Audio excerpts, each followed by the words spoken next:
Good afternoon, and thank you for joining us for this important conversation.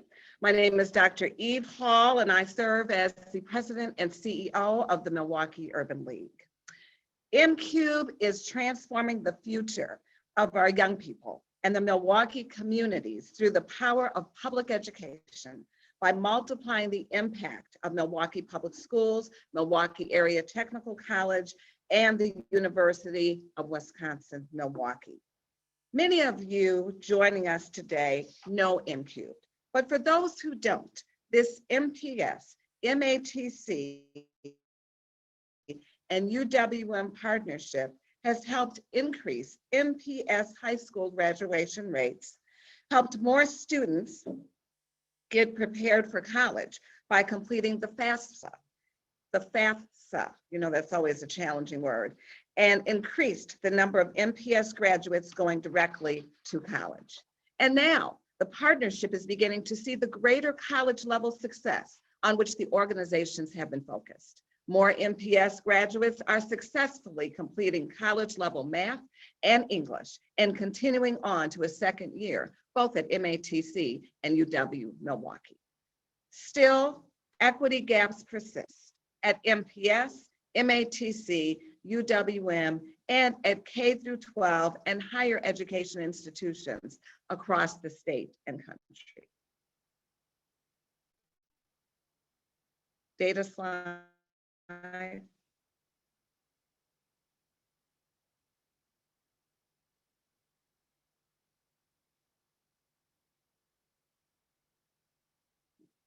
Okay.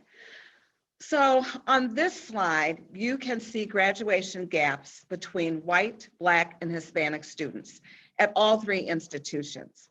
For MATC's data, note that 90% of the students are part-time, so many fewer complete within a more standard time frame because they're working oftentimes and raising families.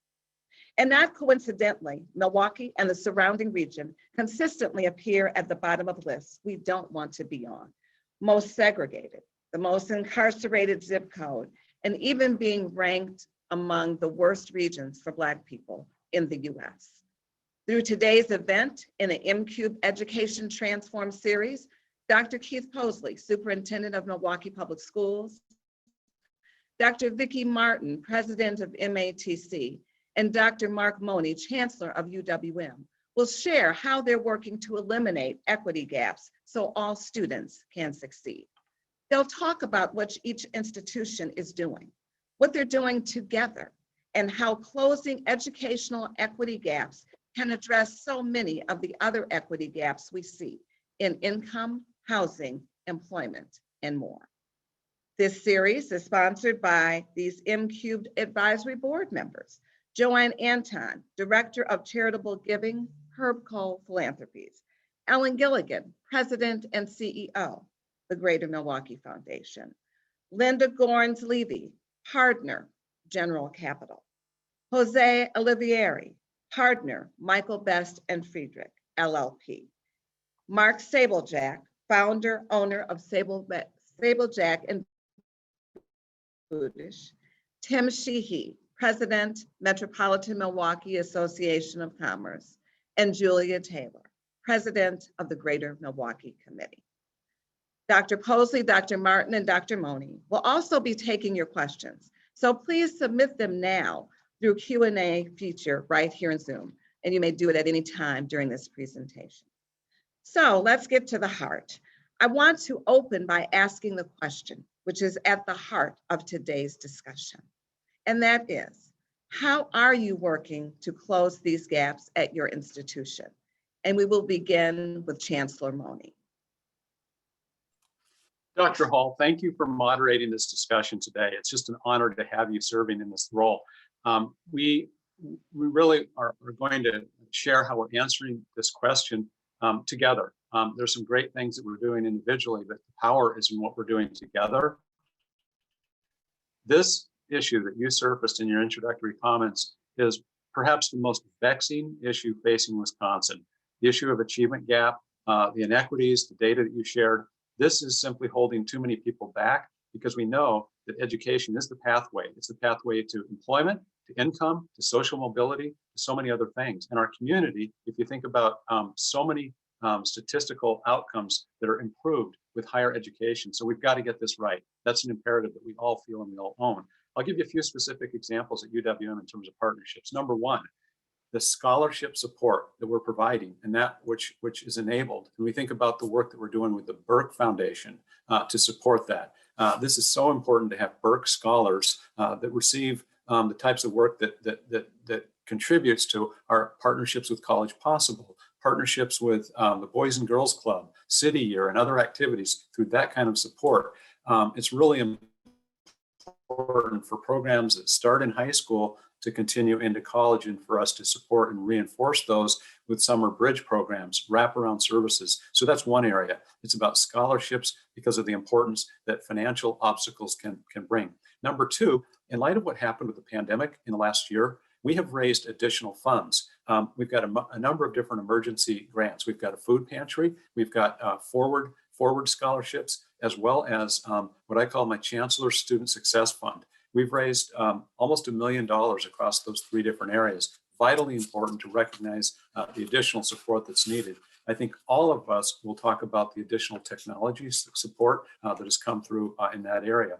The third category is around community and building a sense of belonging and a welcoming, we call it radically welcoming campus, the path that we're going down. We have brought, for example, our multicultural centers together under one common platform, greater coordination, as well as the work that we're doing in terms of our student identity centers. And we want to bring to scale a lot of these types of activities that include things such as peer mentors and other activities. The final comment is around high impact practices.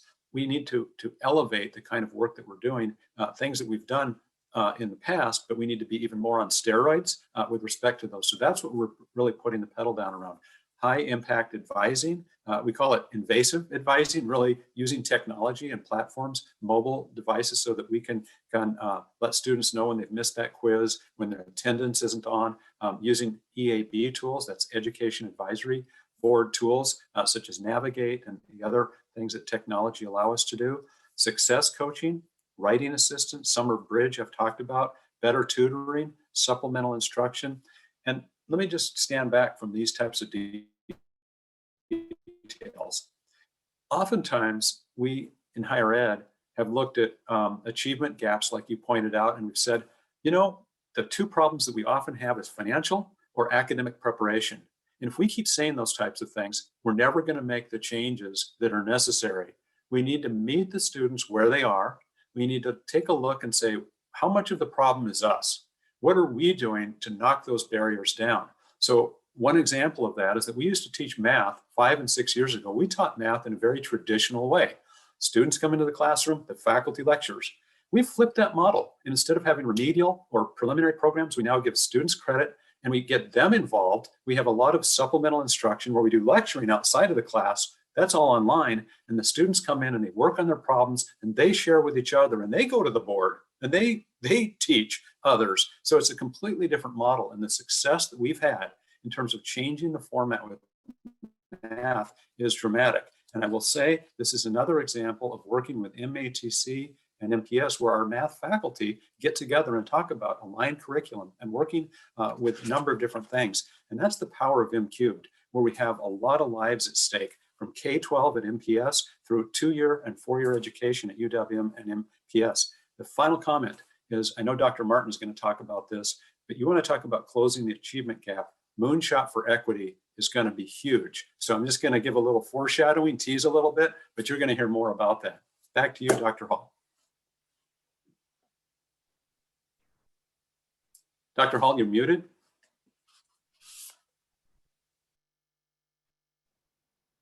I keep trying to play by the rules and then I don't unmute myself again. Okay, so thank you, Chancellor Mone. So Dr. Martin, we want you to share some things about what you are doing in terms of closing the gap. Oh, absolutely. And thank you, Dr. Hall, for leading this conversation. And thank you to the Milwaukee Urban League for recognizing educational leadership at the Urban League's 60th Equal Opportunity Day luncheon in December of 2019. Really appreciate it. So we started our Promise program in 2015 to really improve access for low income and often first generation students. And we quickly realized that we also needed to improve our retention efforts and focus on keeping students and making sure they complete or transfer. And we were certainly not doing that in the way that we'd really hoped. And so what we did is we started to just totally reorganize around what we call 4 pillars that are part of a guided pathways model framework. And we did that starting in 2018 to become more about how do we really make sure our students can be successful. And one of the first things we did, besides reorganizing how we did things, is we removed a barrier, a high stakes test called the AccuPlacer. And it was directing many high school students and disproportionately students of color into developmental education rather than credit bearing college level work. And so after they got their test results, and we told them they'd have to do developmental ed, they often literally walked right out the door and said, I've already graduated from high school, I'm not going to do more remedial work. But national studies showed, and our own data really supported this, that a placement test used as a single gauge of a student's potential to succeed just wasn't accurate and derailed too many students from achieving their dream.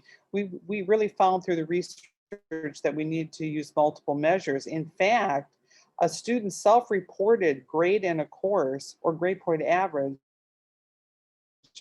was better indicator than that single test.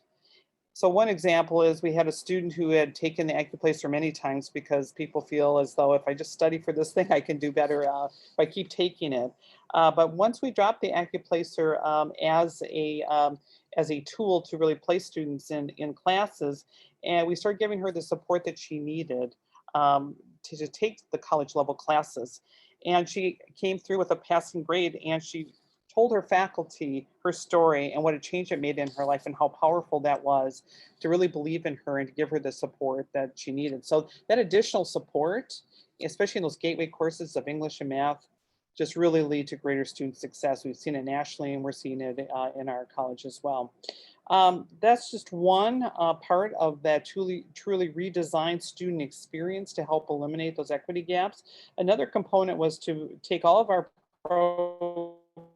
programs, 170 plus, and put them into career program pathways and put teams together that really bring together student services along with academics to provide a one-stop office for students in those program areas in those career pathways.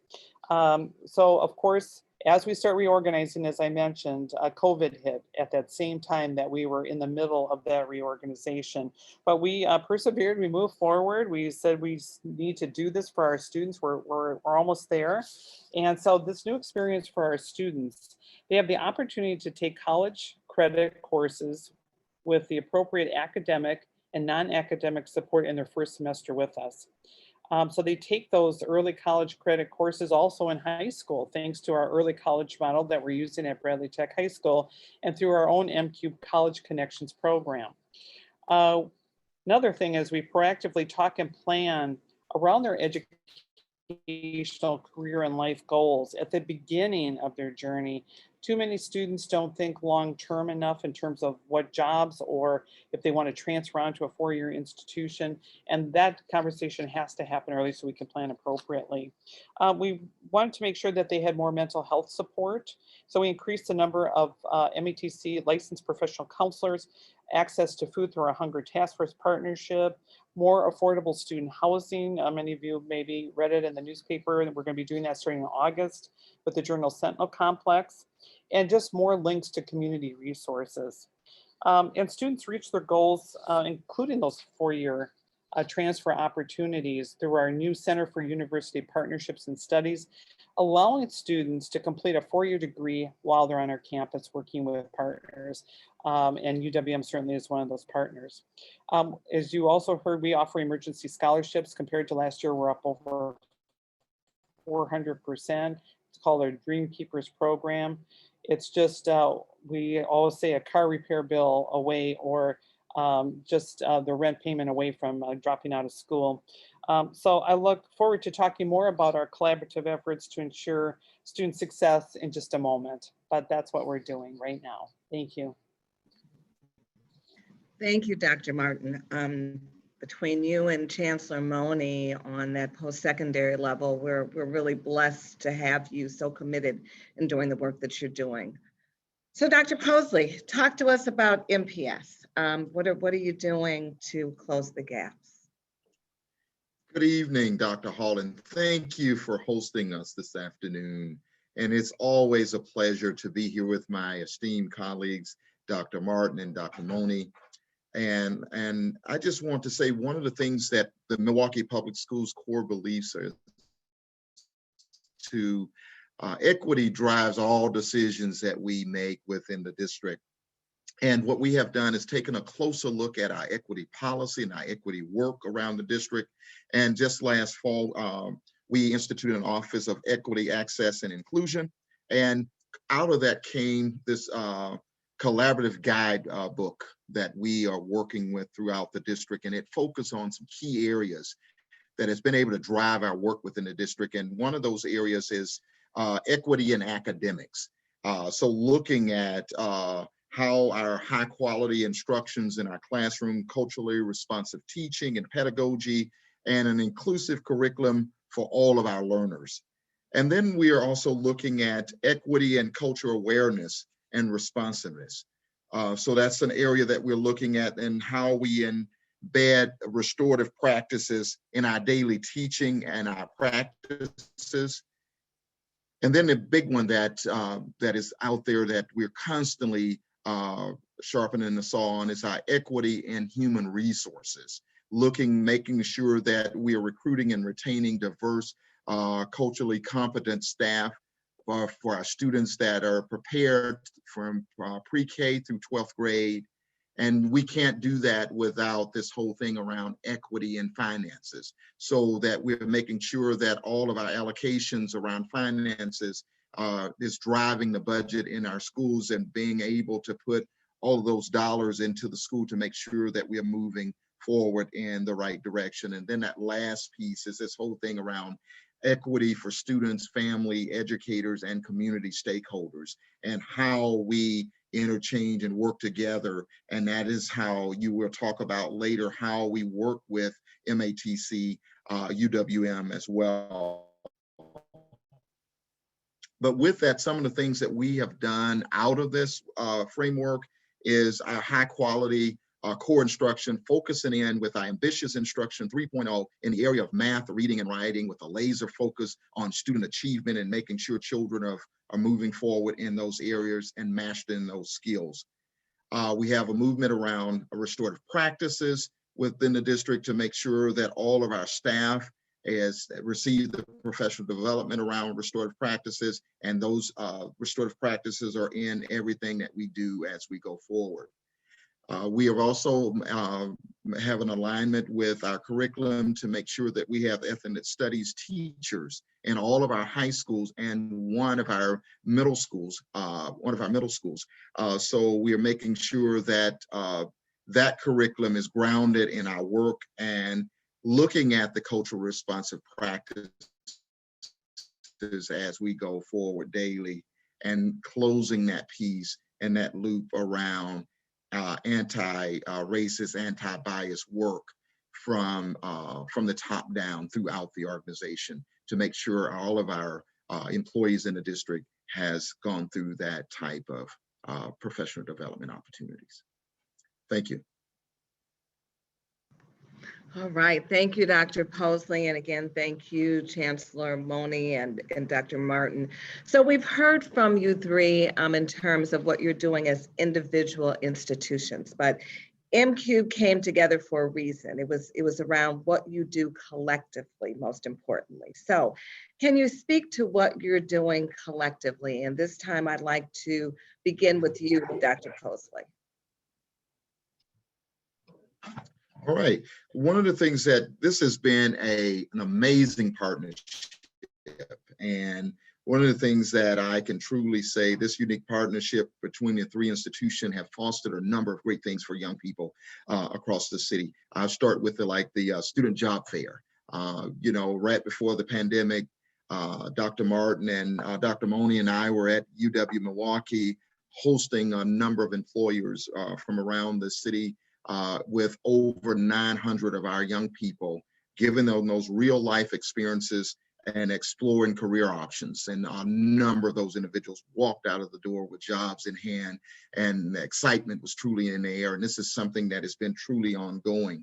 But the one that that just excites me every time I think about it is this early college experience, this opportunity for our young people to have this early college experience, being able to spend time on college campuses. Our young people get an opportunity to travel to UW-Milwaukee and MATC on all grade levels, looking at various groups of field trips there and things of that nature, and preparing and talking about the classes that it's going to take to have that rigor at the university, and making sure that our young people are not with building in those safety nets. So our young people are not taking remedial classes when they walk onto the campus. They have had that opportunity to do some of that work and to know what college life is like. And that leads us to this dual enrollment opportunities that we have, where our young people in the Milwaukee Public Schools have had an opportunity of have dual enrollment to be enrolled in the Milwaukee Public Schools, but also enrolled in the two institutions of higher learning, UW-Milwaukee as well as MATC, where our young people spend time at the university going through their coursework. In this fall, when we went out on the pandemic, it was just amazing to see that camaraderie of people. And our young people are taking entry-level classes in math and psychology and various areas that they are able to take on off to college with them, as well as some classes that they won't have to take because they have already transitioned through that, as well as the Parent Institute that we have, where we are bringing our young people together with their families, talking about how you do college, and breaking down those barriers for our young people to make sure that they are ready when they go off to college, and there is no summer lag and summer melt and all of those kinds of things. Staying with them, talking with families around what needs to happen as far as to make sure that your young person is successful. And it's a team effort, a village effort of all of us working together around that. As well as the FAFSA, you talked about that. We have had some record numbers around FAFSA and completion rates, and getting young people to complete that and making sure that they're on target and ready to go. And I attribute all of the growth towards the graduation rates in the Milwaukee Public Schools with this amazing partnership of everyone blending together. Dr. Moni talked about earlier the professional development opportunities that we share together. And I just was with a group of teachers that shared with me that, high school teachers that shared with me that, or asked the question, are we still going to be meeting with the university people in regards of our PD? And that is something that they are looking forward to, and it's the growth process. So we are learning of what happens at every single level and how we transfer excellence from level to level. And then we have a wonderful product that comes back, will stay here in the city. And so therefore, that is some of the work, and I will yield to my esteemed colleagues to talk about some of the other great things that we're doing together. Thank you. Thank you, Dr. Posey. I have to say that dual enrollment, that has always been near and dear to my heart, because at one point, there were not a lot of students that were able to take advantage of it. But I think through MQ, with you three working collectively, the number of students in MPS having that opportunity has truly increased. So I salute again the efforts. So Dr. Martin, can you keep us going around collective efforts here? Oh, absolutely. And I want to thank Dr. Posley for being such a great partner, because he did share with us the need to do some bridge programming with pandemic and the effects of the pandemic on learning. And so I was able to go back to my institution and have that conversation. I think just the early college model, Dr. Hall, that you just mentioned, when we talk and hear about the students who participated and didn't think maybe they were college material, and actually understanding by being on campus and going through the instruction that they in fact were college material and have a very bright future in front of them. And we're seeing more and more, and we appreciate working with UWM and MPS on that initiative. Great success. The same is true with Bradley Tech High School, being on that commission and just seeing the great work and just the change even in our curriculum and what we're planning to do for more college credit. And being on campus, really critical and important. But I want to talk real briefly about the Moonshot for Equity, which Dr. Moni brought up, teasing a little bit towards that, but it's a great example of our collaborative work. When you look at here at the Higher Education Regional Alliance, we have 4 institutions who were selected nationally, the first in the country, UW-Milwaukee, MATC, UW-Parkside, and Carthage College. And this is a national initiative created by the consulting group EAB, which is really focused on elimination of equity gaps in our region.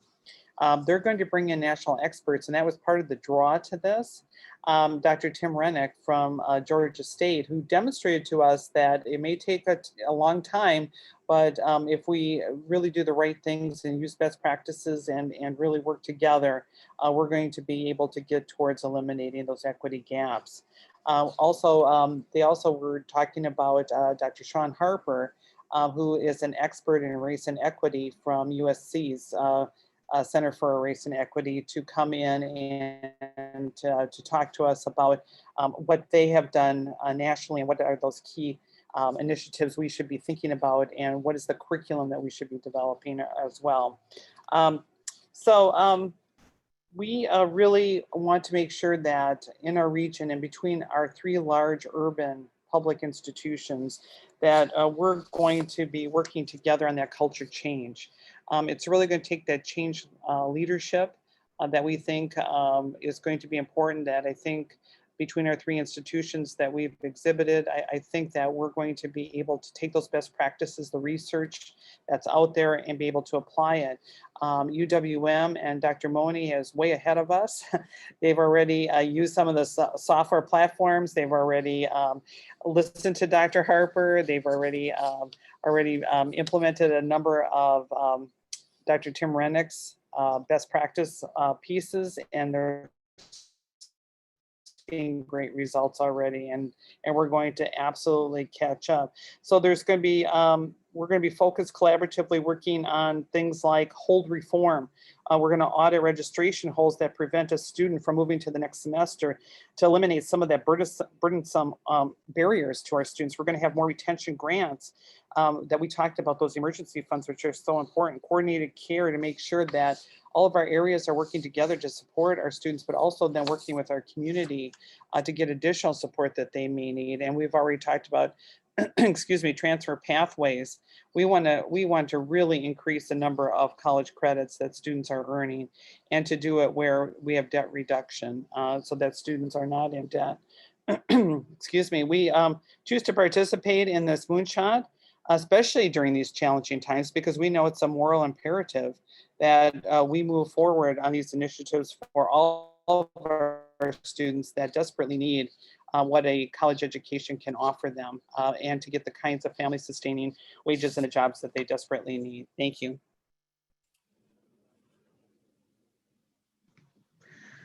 So thank you, Dr. Martin. And Chancellor Moni, you have been at the center of these collective efforts for a while.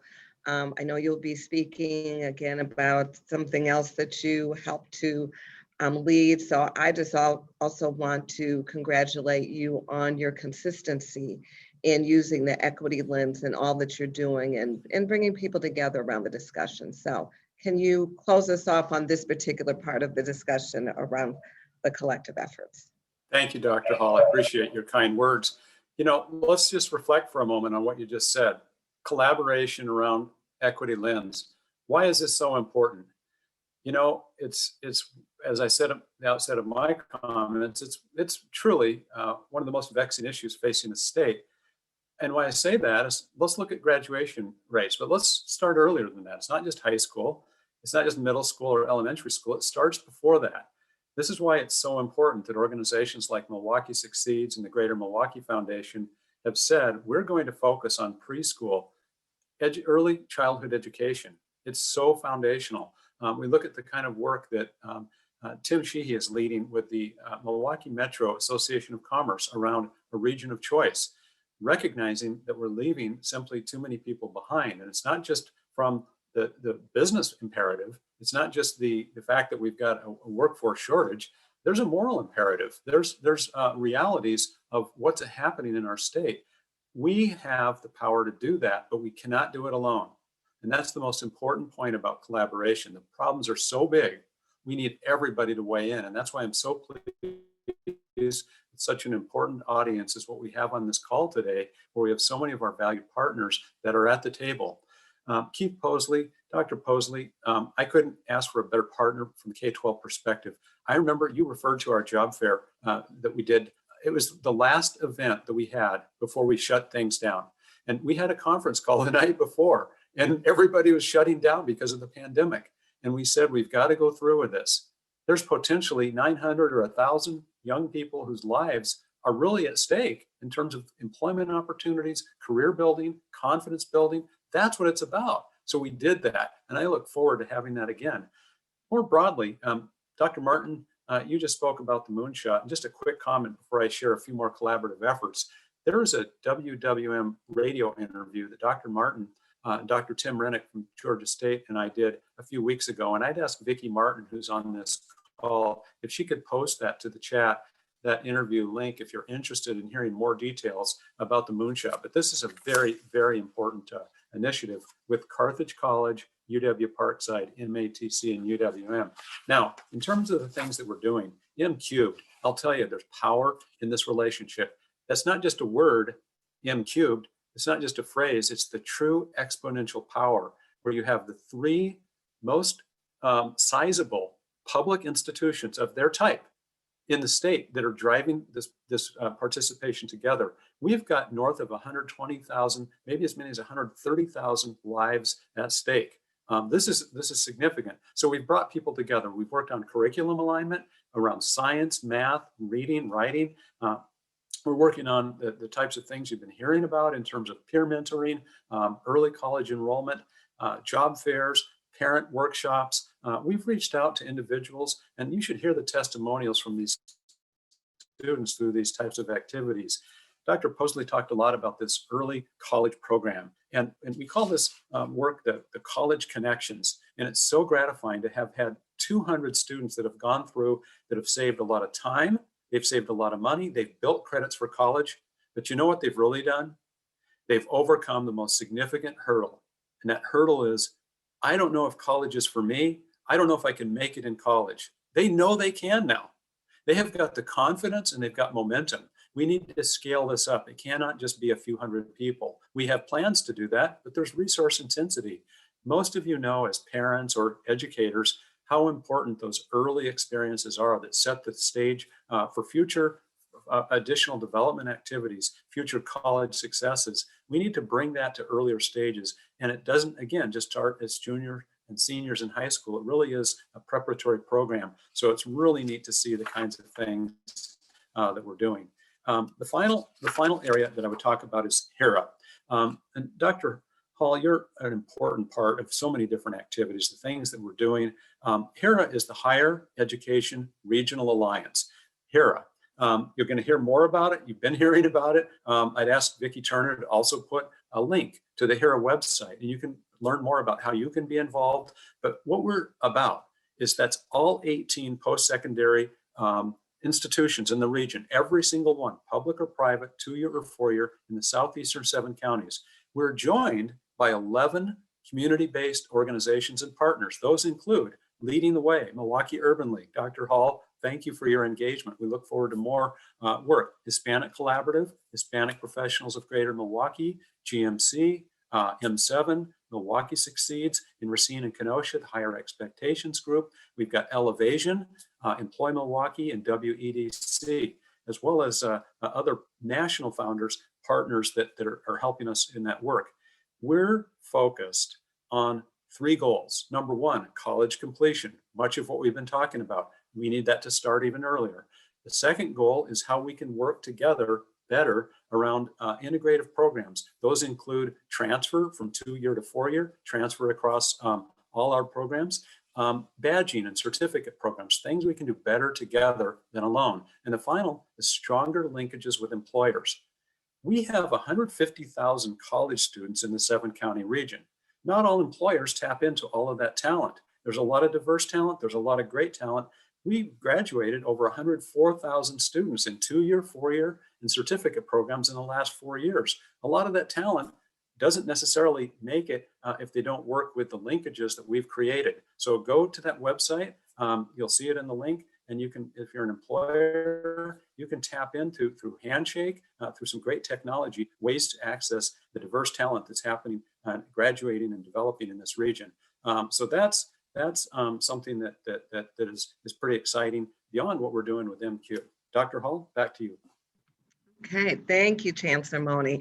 And I just want to make sure I circle back to the other 2 MCube members. You know, I gave you accolades, Chancellor Mone, and, you know, to Dr. Posley, I've watched you really push the envelope around equity and expansion of opportunities for students and pushing, you know, your team and teachers to do the right thing and think bigger and broader. So I just want to say thank you for that push that you've been doing in MPS. And Dr. Martin, you are always looking for ways to support students, whether it's through scholarships or, you know, really making sure more students know about MATC, expanding your collaborations in the community. You know, the things that you 3 do individually is what makes this team so powerful. So I just wanted to add that. I would be remiss if I didn't add my special notations for all 3 of you. So with that, let's go to our 3rd question. I mentioned in the introduction some of the statistics for which the Milwaukee area has unfortunately become infamous for. I want to ask each of you how educational equity gaps and the work to close them affect the Milwaukee community beyond education, to include issues such as the workforce, such as income, such as housing segregation, and more. So on this topic, Dr. Martin, we'd like to start with you. Okay, great. Thanks for the kind remarks. There's no question that our educational equity gaps are linked to these statistics, though some of the issues will require our community to come together and work beyond just education. Education certainly is key and is very important as part of the solution. The Bureau of Labor Statistics data is clear. The more post-secondary education someone receives, the higher their earnings, and the lower their unemployment rate. And that keeps getting better and better the more education you get. In home ownership, people of color are facing a history of redlining that has directly created a wealth gap. So solutions are going to have to be multifaceted, but access to a family-sustaining income is undoubtedly a piece of that puzzle, and education can really help unlock access to that. Incarceration is a real issue as well.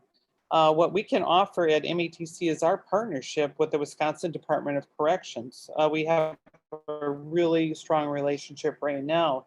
You may have seen in the news a group of graduates, 7 of them earning their associate degree from MATC earlier this month. We're one of the first colleges in the US to be authorized to receive the Second Chance Pell funding. And now, of course, most recently, federal spending package is really expanding access to that Second Chance Pell. Our correction students are taking their 2-year degrees, and they've earned a grade point average above 3.0 for 2 straight years. I like to talk about a course that we have in statistics and calculus 3.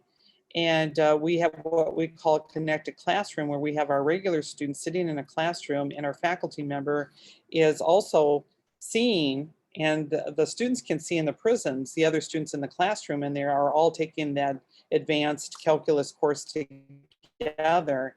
And I have to tell you, our faculty really appreciate how hard the students study who are incarcerated and how committed they are to their work. One of this year's graduates actually put off transfer to a different facility that would include more job opportunities so he could just finish his degree, because he saw the longer term value of the education he was receiving. And statistics bear out this value. A 2013 study by RAND Corporation found that inmates who participate in correctional educational programs had a 43% lower odds of recidivation than those who did not. In addition, the odds of obtaining employment post-release among inmates who participated in correctional education was 13% higher than the odds for those who did not participate in correctional education. And as educators, we cannot change all the statistics, but we can absolutely, through education, have a great impact on the students that we serve. We've seen it with the graduates of the incarcerated program getting great jobs directly as they're being released. They go right then into family sustaining wage jobs. So we're happy with that, but it's going to take all of us working together to accomplish this. So thanks, Eve. Thank you, Dr. Martin. Absolutely. So Chancellor Mone, if you could continue on the impact of these issues. Thank you, Dr. Hall. We've been working for some time on the broader impact and the types of activities. I'll give a few examples briefly here. The Moonshot for Equity piece is going to help us scale and really achieve high areas. A few more include clearly defined transfer pathways and transparent academic maps. The value of that is the more that's conducted in coordination between high school and the work that we're doing at MATC and UWM, the easier it's going to make students in that transition. It's going to give them that straightforward path to successful completion. It's going to be supported with advisors, faculty who are on board and understand what's the required coursework, what's the type of experiential learning and job types of experiences that will reinforce what's happening in the classroom. Those pieces, if coordinated and well-defined, really improve students' chances for success. Another piece that we're engaged with is around change management and equity skill building. Dr. Martin spoke earlier about the work that we've done with Dr. Sean Harper out of USC and the types of activities that are important for us from an equity lens to really appreciate the types of challenges and opportunities that a diverse student population represents.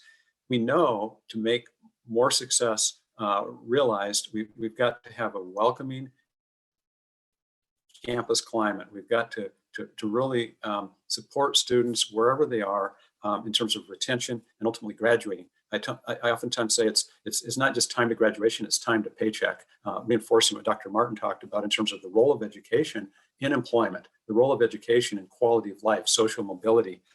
Finally, technology. We are not using technology enough in general in education. The two main areas where I think we can really make great strides, we have been using it better. Thank you, Dr. Martin, for the recognition of what we're doing with the Navigate tool. But I think really having that more pervasive across our faculty and advisory staff is one really important piece. The other component is having students be able to use technology through chatbots, through their handhelds, through their phones that give them access and give, frankly, a lot of communication about if you've missed a test, if you've missed a quiz, if you're absent.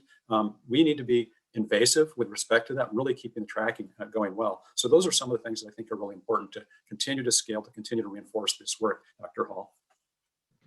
Okay, thank you, Dr. Mone. And then Superintendent Posley, you see so much through the K-12 lens and what's happening with our families and the impact of some of these factors. Could you speak to this as our final speaker in this particular question?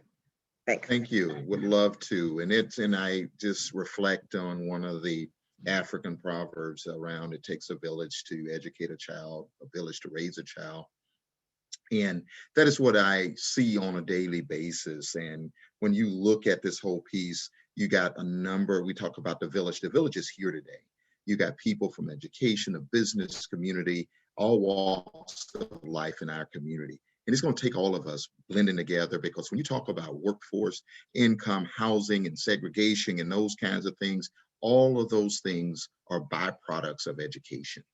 And if we, by us working together, MATC, as far as UWM and Milwaukee Public Schools working together, because we have the largest track of individuals that are passing through when you talk about the thousands of individuals that we touch on a daily basis. But what does that look like given an opportunity when you talk about workforce development, those opportunities for internships, apprenticeships, assistantships, being able to get those job readiness skills, those soft skills that will make sure that young people are able to maintain and hold a job and those kinds of things. And this whole thing around career exploration, we talk about being able to go to the various universities to talk about I'm just reminded of the nursing program that we've started through the three institutions.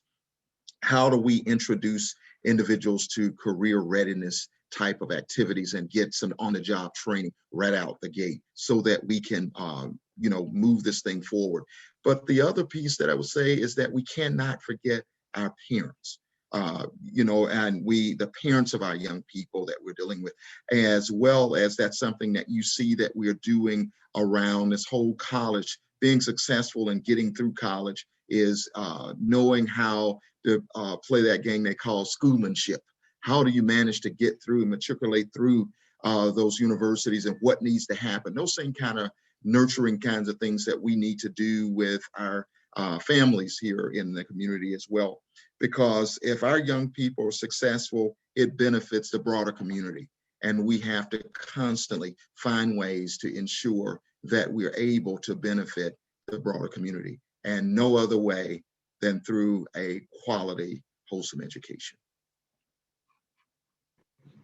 All right, thank you, Dr. Posley. So we are now going to open it to questions. We are at about 2:49 p.m. I mentioned at the start that we could take your questions through the Q&A function right here in Zoom. So Tony Tagliavia from MATC is watching those questions. So Tony, can you share the first one, please?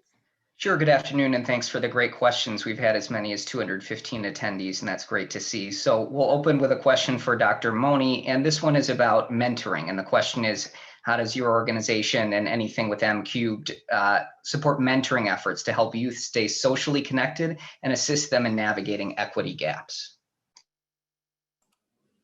Thank you, Tony. I think the number one issue is the concept of peer mentors, student mentors, and a lot of those come through different scholarship and supported programs that we have. We have with the Kelvin Foundation, with the Burke Foundation, with the Mortgage Scholars Foundation, we have an awful lot of student peer mentoring programs that are deliberate and specific to affecting hundreds of students through those programs, and ultimately to scale thousands of students through different types of mentoring opportunities. We have in our Lubar Business School minority entrepreneurship and minority advising types of programs that are particularly helpful for business school students. We've got a lot of different activities, but we need more. We have them in entrepreneurship, we have them specific to a lot of programs, but we can't do enough. So mentoring is vitally important, and this is something that we welcome opportunities, and we welcome the types of development work there.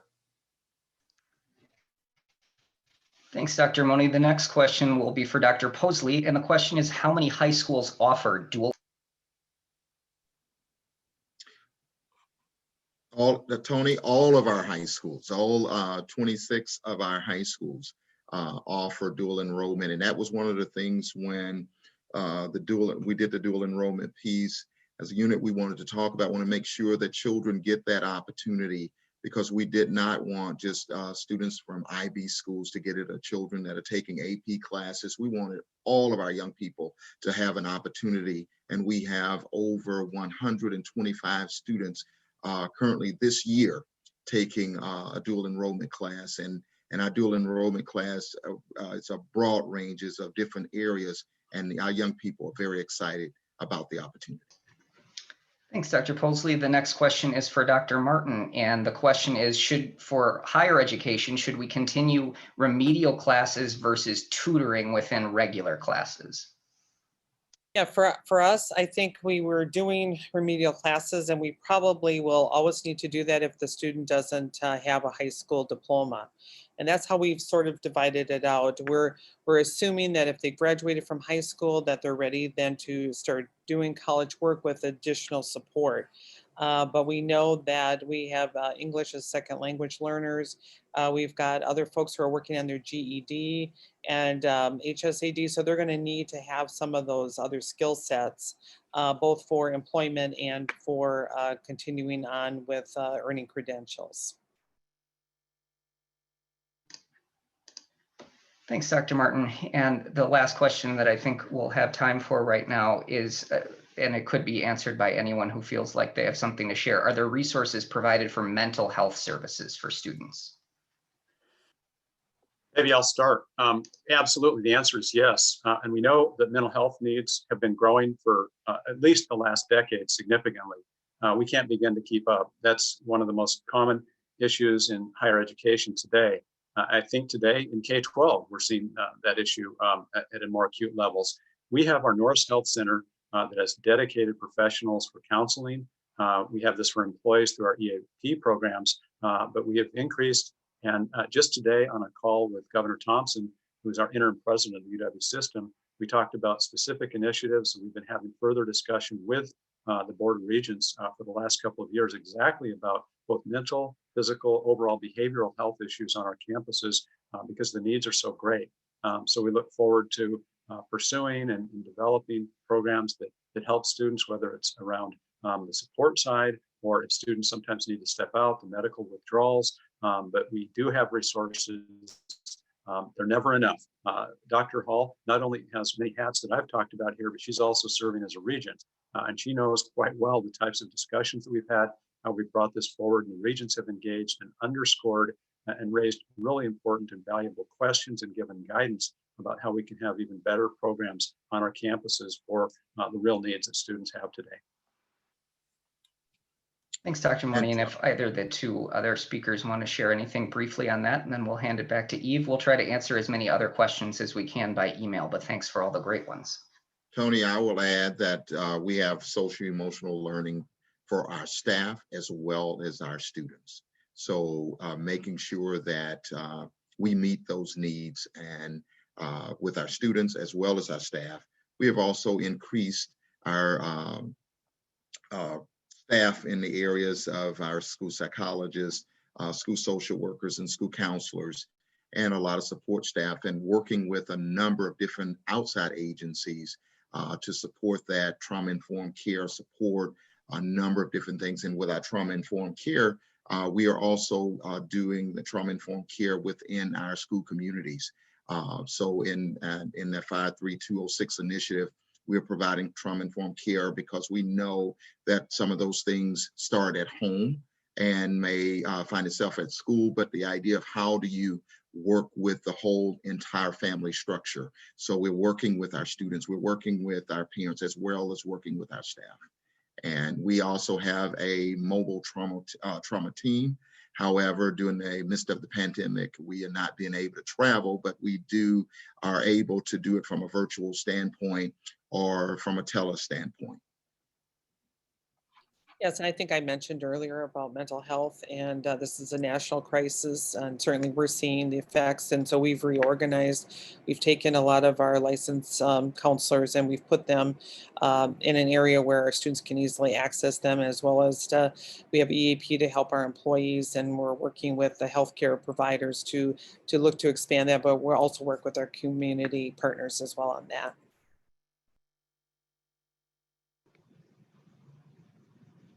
Thanks. And one last thing before I turn it back to Eve, all of the links, mentions of interviews or other websites, that'll be sent to all attendees in their post-event email. All right, so thank you all for the great questions. Thanks, Tony.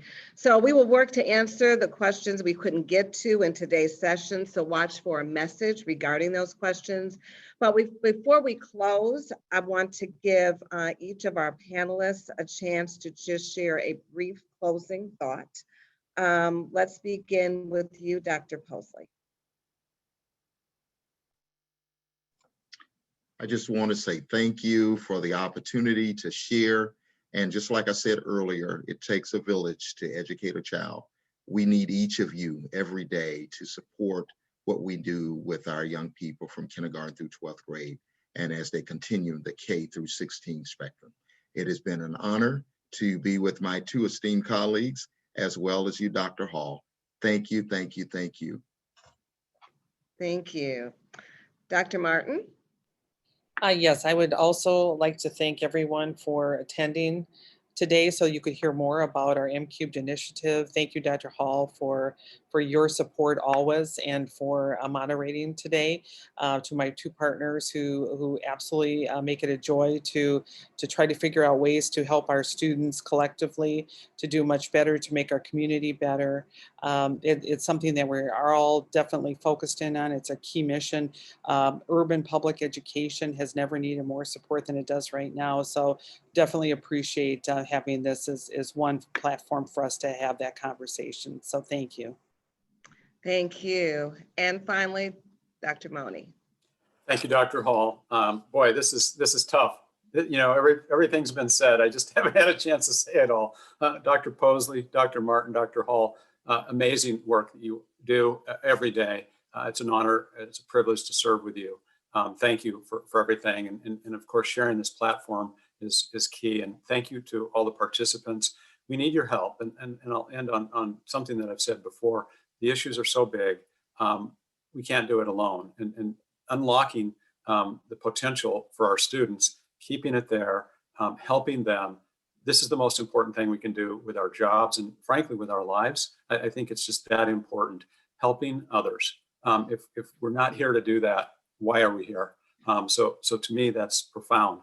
At the same time, because of the significant and unique issues that are happening in Milwaukee, as we all know, the data are too grim for us not to do anything but to lose sleep at night around these issues. And I think that, to me, is something that has brought us all together and why I think it's so important for us to continue with even more vigor as we look at 2021 with great optimism about being able to bring things back to normalcy. And let's make commitments, shared and collective, to do everything that's in our powers to bring the resources that we have to bear on these significant issues. It's a long game and we can't give up. As Tim Sheehy often says, this has got to be more than a moment. It's got to be a large movement. So let's pursue that together, please.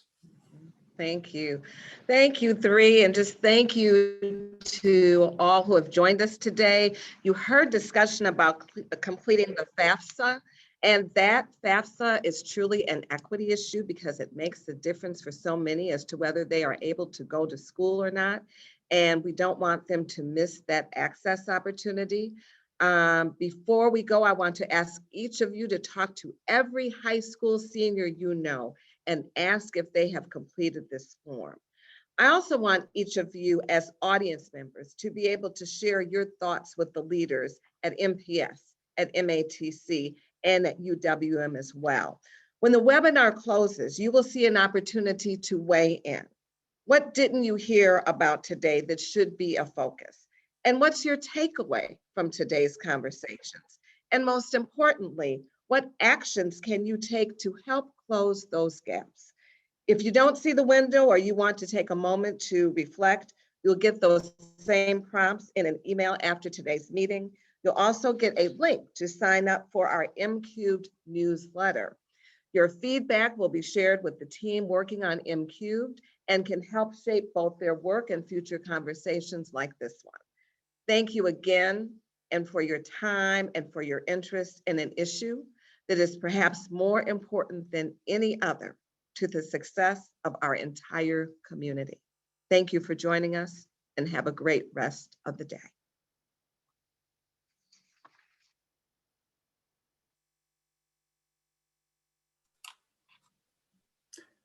Thanks, everyone.